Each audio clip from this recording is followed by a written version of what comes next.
Welcome back to Hardware Unboxed. Today, we're continuing our testing from last week, which compared AMD's Ryzen 7 3700X to Intel's Core i9-9900K. Now, both of these CPUs received our recommendation back in the day. The 9900K is a no-compromise, best of the best gaming CPU, and then the 3700X for its excellent value. Not just as a gaming CPU, but also for core-heavy productivity. It really was an excellent all-rounder for those of you on a bit of a tighter budget. That being the case, these CPUs weren't really in direct competition, and really, at the time, AMD had no direct competitor to the Core i9 when it came to gaming. Still, for most gamers, we recommended the 3700X, or ideally the much cheaper Ryzen 5 3600, instead, as they were not only significantly cheaper, but the AM4 platform that they were compatible with was to support a future generation of CPUs, whereas Intel's LJ1151 platform was effectively dead, with the 9900K being the end of the road. Now, recently, a Hardware Unboxed community member posed the question on our Discord server: how do the 3700X and 9900K compare today?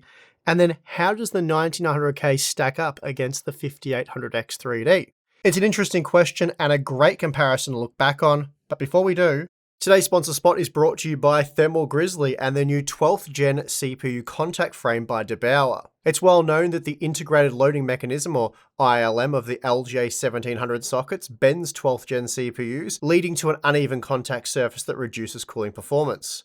Solving this issue, the contact frame replaces the ILM, allowing for a much more even contact with the CPU's IHS and the base of your cooler, which in turn reduces operating temperatures. Installation's quick and easy, and thanks to the use of anodized aluminium, the contact frame is non-conductive.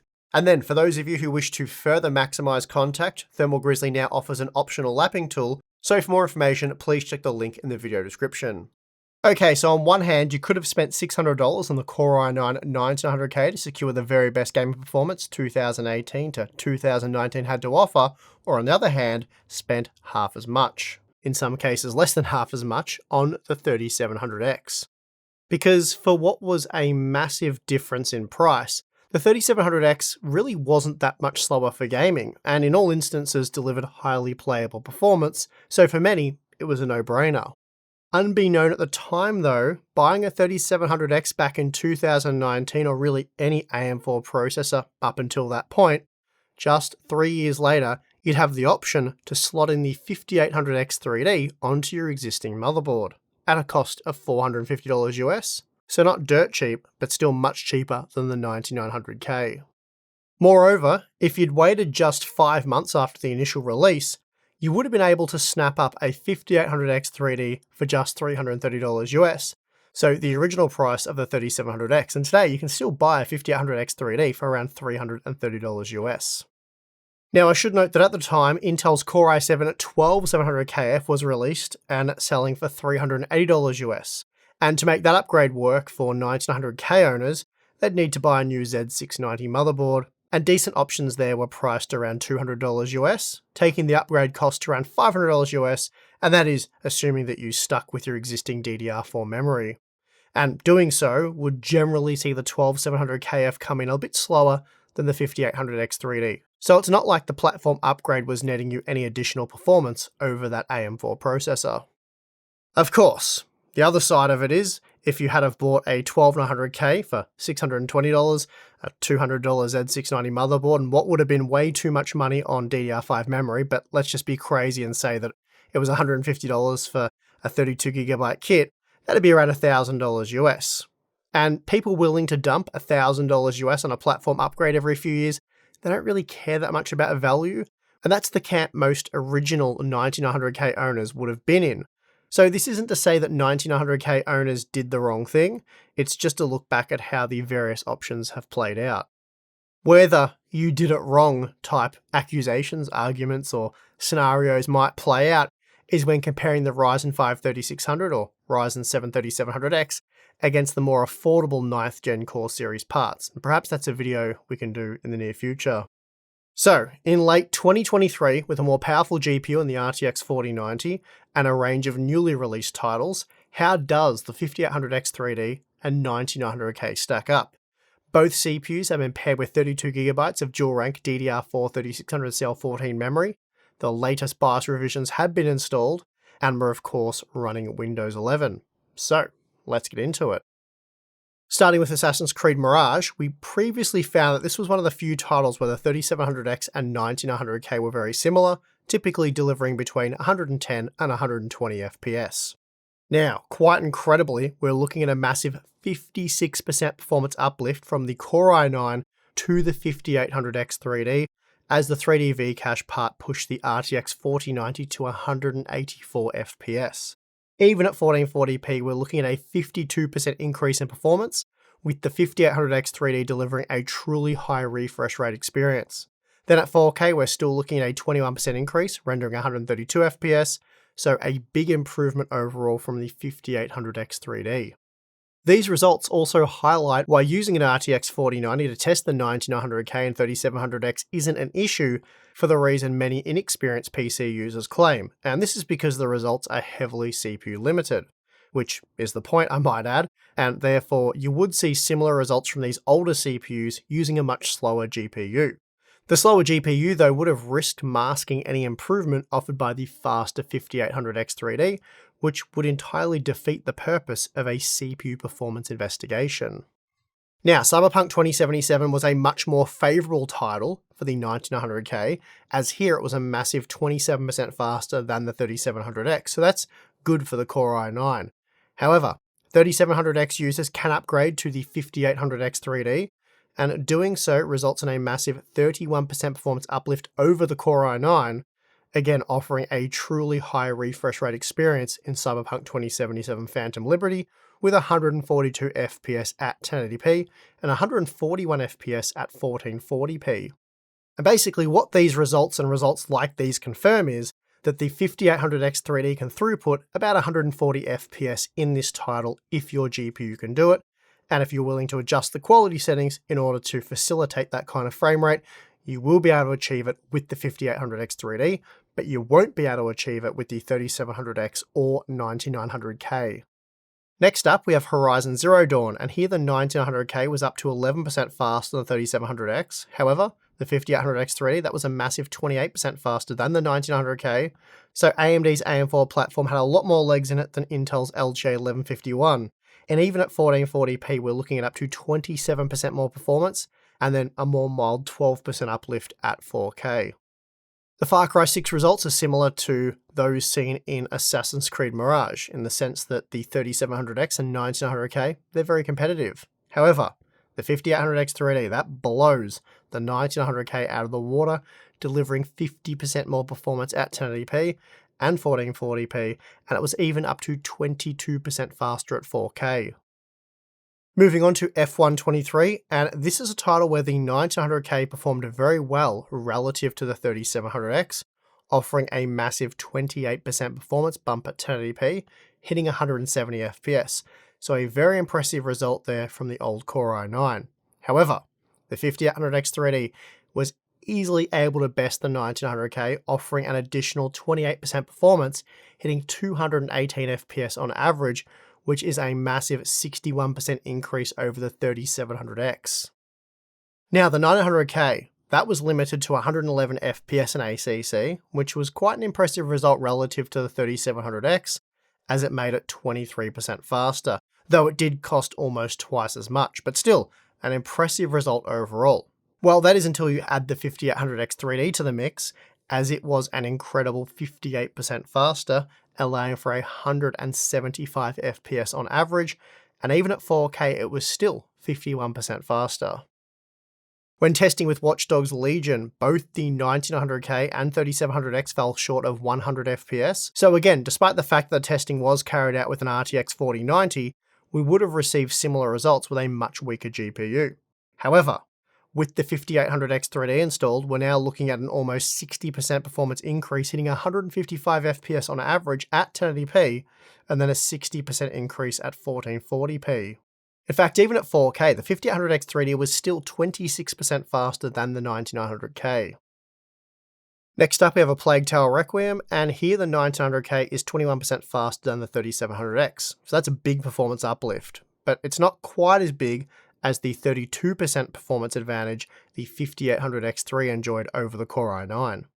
Then at 1440p, the 5800X 3D was 30% faster than the 9900K, though that margin was reduced to just 5% at the GPU-limited 4K resolution.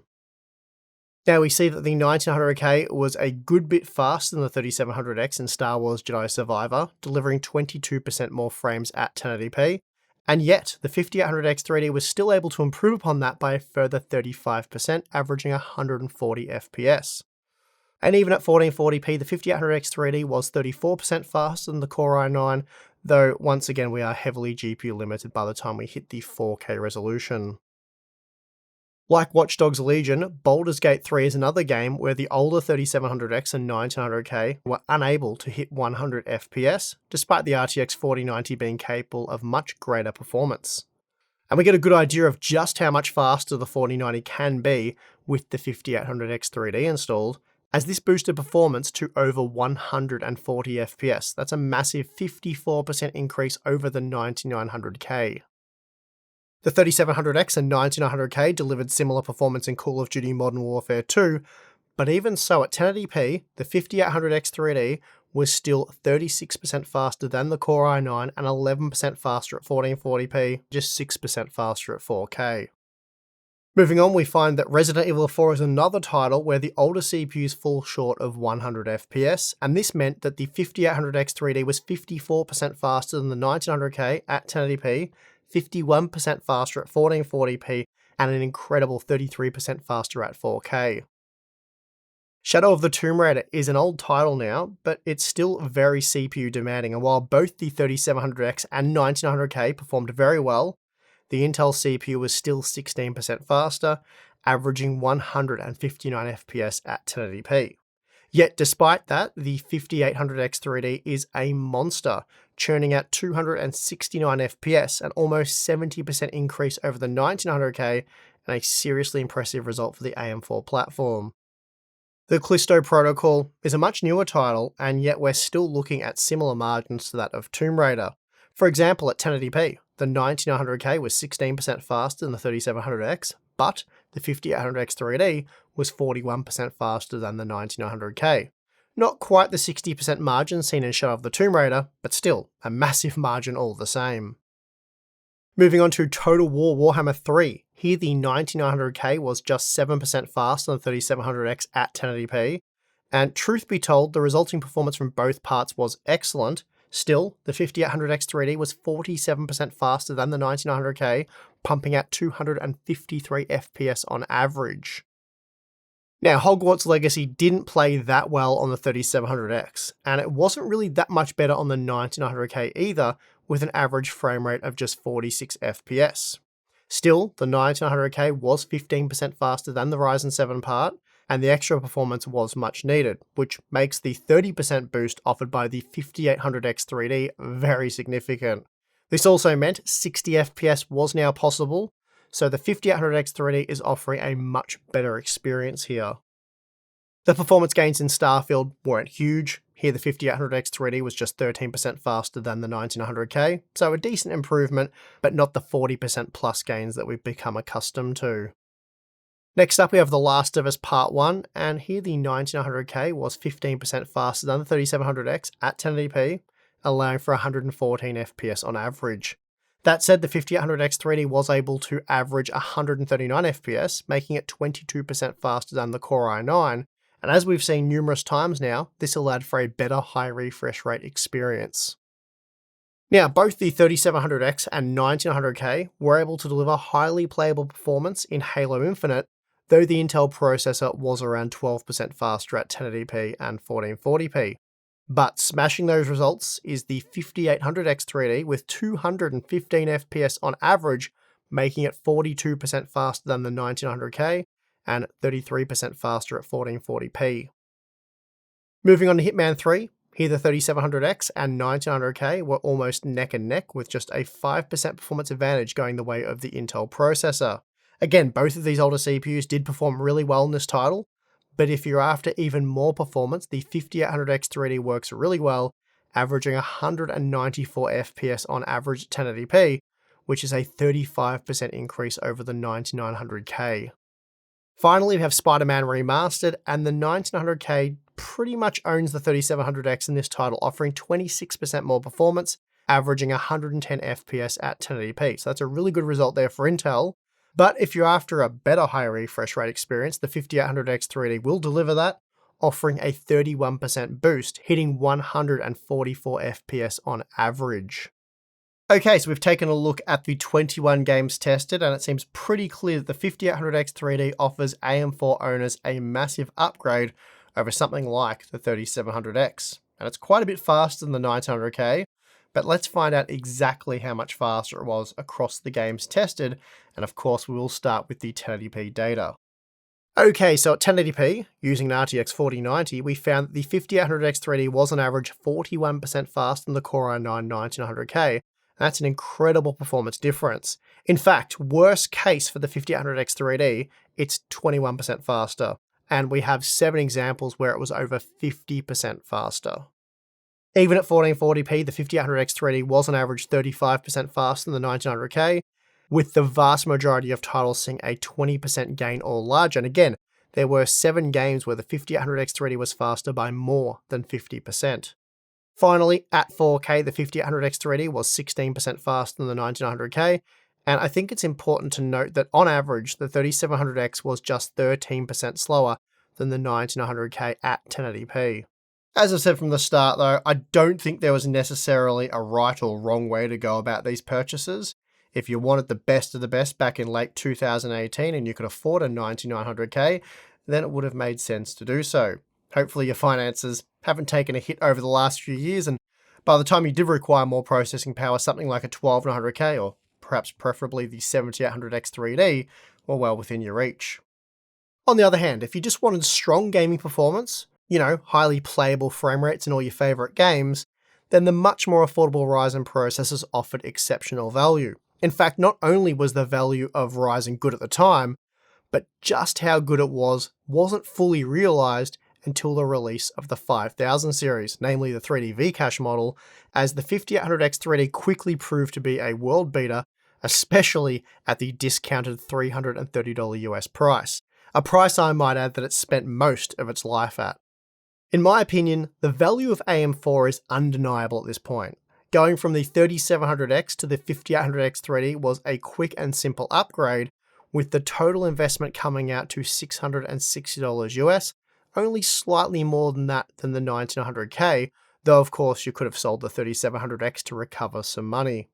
All said and done, by 2023, for roughly the same financial investment, the AM4 platform is offering on average 40% more performance when CPU limited, according to our most recent testing shown in this video. So that's pretty good, I reckon. Anyway, let me know what you think about the AM4 upgrade path. Would you like to see AMD recreate the same success with AM5? And do you think Intel needs to start supporting more generations on the same socket, at least the same compatible socket? And which platform would you invest it in, knowing everything that you know now? Be sure to let me know in the comment section below, and I'll check out your feedback. For now, though, I am done with this one. I hope you guys enjoyed a look back at these processors, and make sure you are subscribed because we do this stuff from time to time and have a lot of other cool content worth checking out. Also, if you'd like to become a Harbour Unboxed community member, we have Floatplane, Patreon. Signing up to either one of those will give you access to exclusive content such as monthly live streams for members only, a Discord server, again, members only, behind the scenes content, Q&A stuff, a lot of cool things there. Check it out if you're interested, but if not, that's perfectly fine. And I would like to thank you for watching this video. I'm your host, Steve. See you next time.